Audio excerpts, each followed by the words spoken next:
Good afternoon, everyone. My name is Jason Oxman. I'm the president and CEO of ITI. ITI is the trade association of the technology industry. We're proud to represent more than 80 of the world's most innovative technology companies around the world. It's my pleasure to welcome you today to our event, Creating Paths for Advancement in Technology. Today marks another important episode in our event series. It's called Bridge for Innovation. It's an event series focused on conversations around equity and opportunity in technology and the workforce. Over the past few months, we've highlighted the broad cross-section of work that the technology industry is doing, from climate change to infrastructure to privacy to security. But all of these industry efforts won't be meaningful if we don't also focus on how these policies affect all communities, including those that are traditionally underrepresented or marginalized. We need to focus on how we can work together as an industry to create more equitable, inclusive, and fair innovation-focused economies and jobs. This means prioritizing efforts such as the inclusion of all communities in the workforce of tomorrow, closing gaps in STEM fields, and supporting extended workplace protections. To help anchor our conversation and help inform our thoughts on this important policy priority, we are delighted to be joined today by Congresswoman Lisa Blunt Rochester of Delaware. She's going to help us think through and discuss how good policies can contribute to solutions that provide equity and opportunity across the technology industry and all U.S. sectors. Now, we're streaming today's session live on YouTube, and a recording will be available on our YouTube channel after this event. And as always, I encourage you to join the conversation on Twitter using our hashtag #BridgeForInnovation. And now it's my pleasure to introduce Congresswoman Lisa Blunt Rochester. Congresswoman Rochester represents Delaware in the U.S. House of Representatives. She also serves as Assistant Whip in House leadership. She's a leading voice in Congress on issues related to the economic and future of work. Congresswoman Rochester also sits on the House Energy and Commerce Committee. She's a co-founder of the Future of Work Caucus, and we could not be more thrilled to have her with us today. Congresswoman, welcome, and more importantly, belated happy birthday to you. I hope you had a great celebration this past weekend, and thank you for taking the time to join us today. Thank you so much, Jason. Thank you to all of you who are viewing, all of you who work in this space to uplift our country and our world. I had a phenomenal birthday and it just keeps going. So it's my 60th year and it's my diamond anniversary of my birth. So I am celebrating full on. I am just really pleased to be with you because these topics that you want to discuss are vital right now for so many different reasons, but also because it's something we should be excited about and that we should be leaning into instead of fearful, instead of reticent, So I am looking forward to the conversation and thank you for having me. Well, thank you for taking the time to share your thoughts with us. I know this is something you've been involved with for a very long time across your career, even back to your time in state government in Delaware. So I look forward to your perspectives today. So let's get right into it. We have an opportunity to hear from you on the work that you're doing to address this issue of the shifting workforce, the technology-focused economy, and the need to address marginalized communities. So can you help us think through what the tech sector should be doing? What do you want to see the tech industry leaning in on related to workforce and the changing environment for job creation? What do you think that we should be encouraging policymakers to do to create an equitable workforce for all Americans? Yeah, such a great question and such a great place to sort of level set. I mean, first of all, I think regardless of your industry or regardless of what policies you focus on, I think we got to start off with seeing and appreciating what is happening around us and in the world. You know, just looking at just sheer data, like you got tech people here, so I know data is important to folks. Just looking at the data of our changing demographics around the globe and here at home should signal to us that we've got to make changes in the way that we work, in the way that we live, in the way that we do policy even. And so everything from the ethnic and racial diversity to our LGBTQ plus community to individuals with disabilities. And now as a person going into my senior citizen years, even us as an aging population, all of these different things have impact on our workforce and how we live and work. And so I think it's important first to look at that. Then think about, why is equity so important? Why is that a focus? And I think, it's important for many reasons. Number one, in today's environment, it's expected. It is expected that if you are a company, that you are going to be thinking about not just the products that you make, but the services you provide and the people that you hire and your workforce and what that culture is as an organization. I mean, think about it. The equitable workforce is really about our health. It's about the economy. It's about national security. It's about public safety. All of these different things contribute to the workforce. And then the bottom line is, a rising, the rising tide lifts all boats.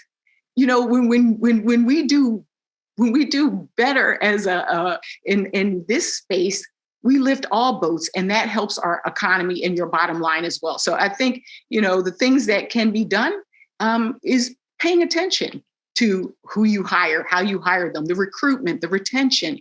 But even looking at something like products I just mentioned, I'll give you two examples of why it's important.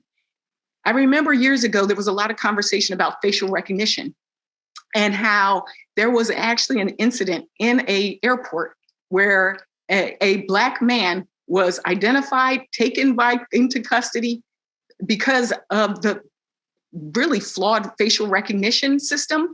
And he actually was a judge. So that was one example. Then you had an interesting example last night at the Super Bowl. So I am literally there with my entire family. We're all watching the Super Bowl, and a commercial comes on about the fact that for decades, maybe centuries, folks of color would always have bad photos. The cameras didn't pick it up, the lighting wasn't right. And someone came out with a product, I won't mention their name, but you know who you are, came out with a product that is conscious of the fact that we have different skin tones. The whole room was buzzing. Everybody was like, finally, somebody gets it. So again, it's good for the workforce. It's good for your bottom line. It's expected these days. And so I would just say there are a whole host of things that we can do, and some companies are already doing, and we can talk about that. But I think it's all about being flexible, being innovative, being agile, focusing on the culture and what you want to see achieved, and then breaking down barriers that currently exist to employing different types of people. And what a great list of examples there. And I love the Super Bowl example because it's not only doing the right thing, as you noted, it's a competitive differentiator. It's going to sell more devices, and in that case, more phones. That's what I liked about it. Combining doing the right thing, as you said, with making product decisions that do the right thing and are also a competitive differentiator, as we saw last night. Exactly. I mean, in Congress, because we were talking about what can employers do, what can we do? I mean, part of this too is creating that pipeline, right? From and I believe it starts at birth, all the way. But we have things that we've introduced in Congress, like the Jobs Act or the Clean Slate Act to help returning citizens. Again, while we've got a workforce, we know that there are all of these jobs that need to be filled. And then we also know we have a skills mismatch. So the ability to be flexible and nimble and be able to get people trained quickly. Many of you are doing in-house training, using online portals. There are a lot of great opportunities out there to be able to diversify your workforce. And you have taken that even one step further by encouraging your colleagues on the Hill to focus on this. You're one of the co-founders of the Future of Work Caucus. It's bipartisan. It's unique. It's a great example of why you are the leader on this, taking it as far as putting this caucus together. Can you tell us about the Future of Work Caucus, what it was that inspired you to help put this together, and what are some of the challenges and opportunities that you're looking to address through this caucus? Well, I'm glad you brought this up. This is one of the things that I am proud to be working on in Congress. When I came in, I got elected in 2016, having never run for anything in my life. But I had the opportunity, as you said, to serve as Delaware Secretary of Labor, as our head of state personnel. All of my jobs, I noticed a lot of them have been about jobs. CEO of the Urban League, worked for a think tank focused on inclusion of people with disabilities. And when I got into Congress, every meeting I would have, there would be some kind of tie to the future of work. Whether it was the newspaper, that editorial board that had the future of the paper up on a whiteboard, or I went to a farmer's home in my state. She was literally doing her farming on an iPad and watching the crops. And I started thinking healthcare, all of these different things have this aspect of automation, machine learning, artificial intelligence, big data, how to not be afraid of it and how to not leave people behind.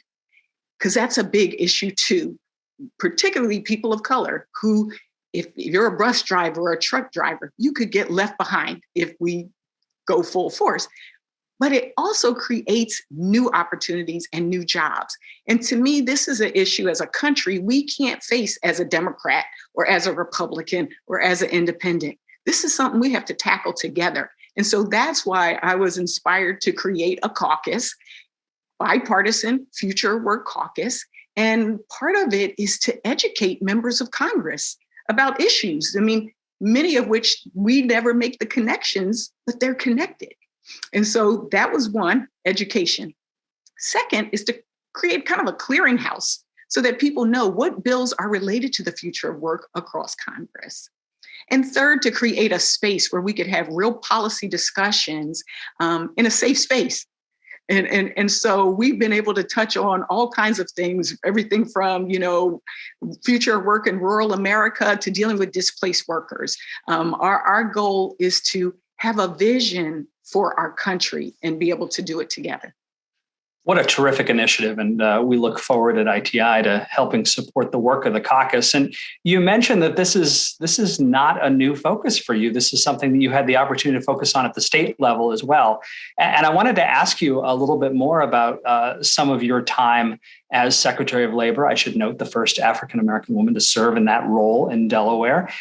You were an advocate back in your time in state government for these kind of future of work initiatives. In fact, there's a program in Delaware that I wanted to ask you about, the Delaware Pathways program, that is a model that a lot of other states should look at and that we should be looking at for good ideas at the national level. Can you tell us a little bit about the Delaware Pathways program and what it meant for the workforce in Delaware? Sure, be happy to. And just one step back on the future of work, it's interesting that really it was something as horrible as a pandemic.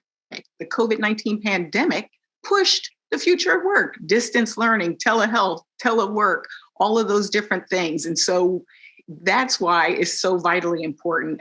As you said, I think all of my jobs, even going back to college, centered around jobs, even the summer youth employment program going that far back. And, you start to see patterns, you start to see this need for having that pipeline. And so you mentioned, and I'm so glad you did, our Delaware Pathways program, which really is something that, is something to be emulated in a model across the country. It's pretty simple concept that, connecting jobs with people and people with jobs requires knowing what jobs are out there. So part of it is to focus on the jobs that are the present jobs that need folks to go into. And it prepares young people, not just for the theoretical, but again, for the jobs that are out there. And it also focuses on middle and high school students, career tracks, paths where they can kind of go through and they can either go to higher learning afterwards when they graduate, or they can go directly to work. And they get college credits, which contributes to their higher education. And it has had a significant effect. I'm proud that we just got $50 million of investment into this from the American Rescue Plan as part of Delaware Pathways. And again, it lets kids pick a path. Maybe it's agriculture, maybe it's transportation and logistics, maybe it's healthcare. And they get exposed to it younger, and then they get deeper and deeper, all the way up to internships as well. And I think, having gone to on a bipartisan delegation trip to the EU a couple of years ago and visiting Germany and talking about apprenticeships, you see that this focus early on and this intentionality really makes a difference. And we're seeing really good outcomes from that program. So I think for me, what I hope to see, because there are many programs out there, like my sister, my late husband, and my brother-in-law are all engineers. Sister went through a program called FAME, Forum for Advancement of Minority Engineers. There are a lot of programs out there, but what we need is scale and systemic. Like, these things need to be baked into how our way of life for schools. And so that's what's exciting about the Pathways program, that I hope to see it replicated across the country, because I think it'll help be that win-win for dealing with skills mismatch and getting people into jobs. So let's talk about that a little bit more, because that is a great model, and it does take on certainly the largest challenge that the technology industry has right now, which is that pipeline, filling that pipeline with talented, diverse applicants for the literally hundreds of thousands of job openings that exist in technology companies in the US right now. And Congresswoman, you alluded to the fact that the pandemic has changed everything. There's no question about it.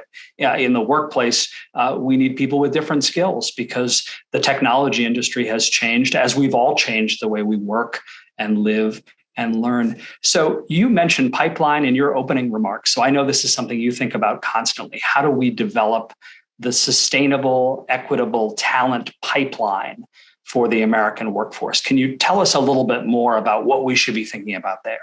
Yeah, I think, a lot of times we say it starts, in grade school, but to me, it begins at birth, and making sure that we have, healthcare to make sure that folks are born healthy. But the idea that we can invest in pre-K and childcare, because when you start behind, it's hard to catch up.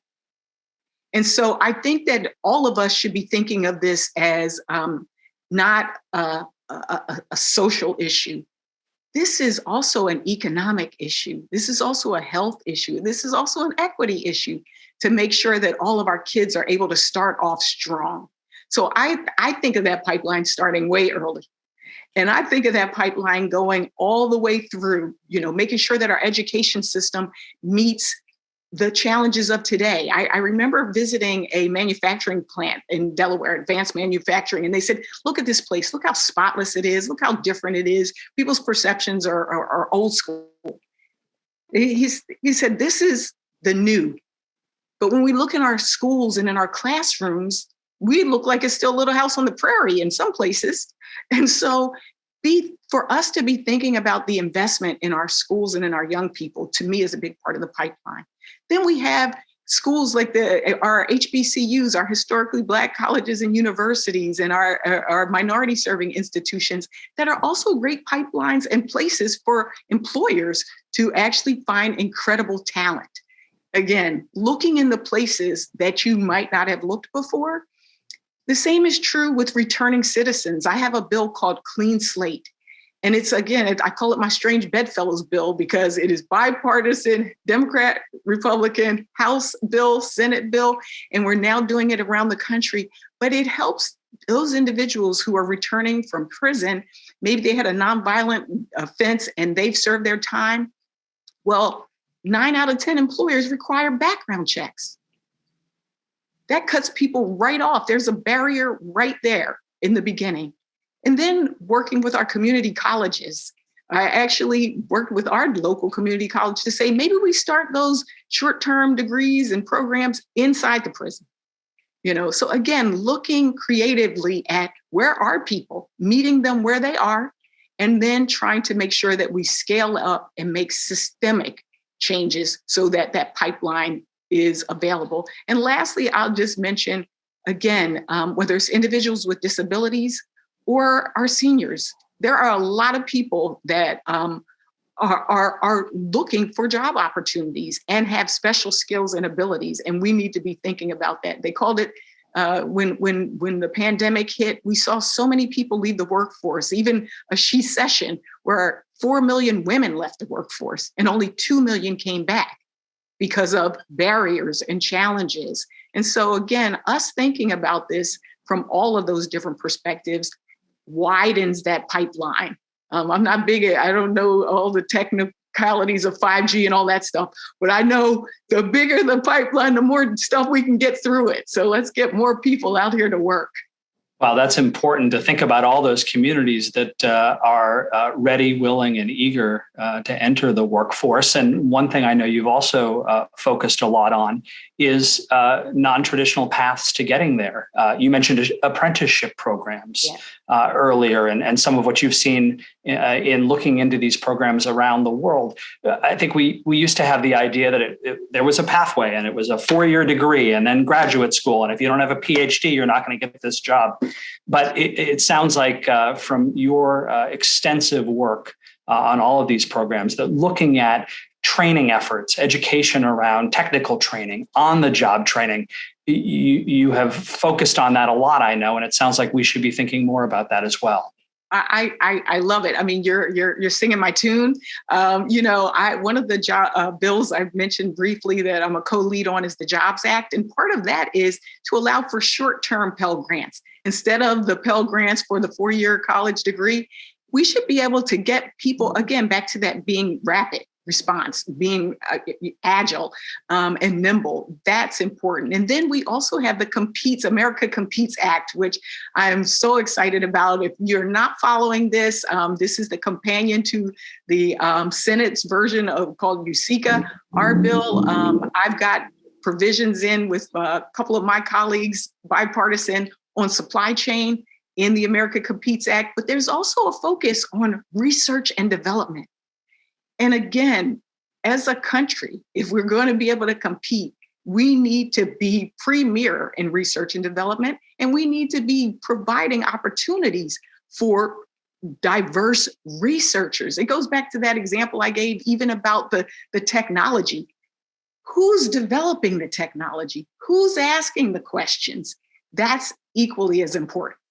So yeah, a community college, you mentioned it. I keep the pipeline as wide as we can make it.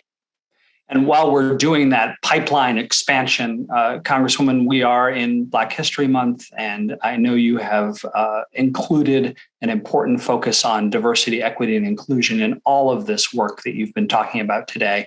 So I wanted to take a step back and ask about the role of DE&I in all of these efforts. Obviously, the technology industry, frankly, could do and wants to do a better job than it has historically in attracting diverse communities to that pipeline, to the workforce. So how can we make sure that a skilled workforce that we're talking about is also a diverse workforce? Jason, if people don't remember anything else I said in this whole thing, I hope that this question, they will have some takeaways, because I feel passionate about this. I feel that we hear a lot of talk, and there's an expectation that there's walk accompanied with the talk. And I have this thing, I call it the 4 A's.